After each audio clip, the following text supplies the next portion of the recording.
check this out. I'm going to show you how to make this. It's really quick, really easy, okay?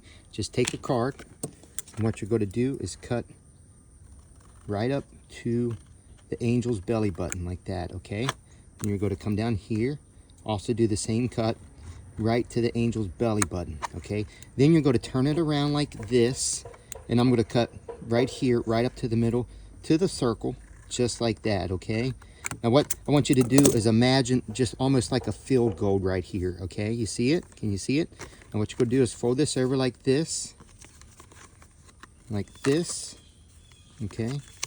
All right, you got it? Okay, so see the field goal like this? Okay, so we're going to fold it like this and like this, okay? That way it looks like this. Then you give one big fold like this. Okay, and there you go. Look at that.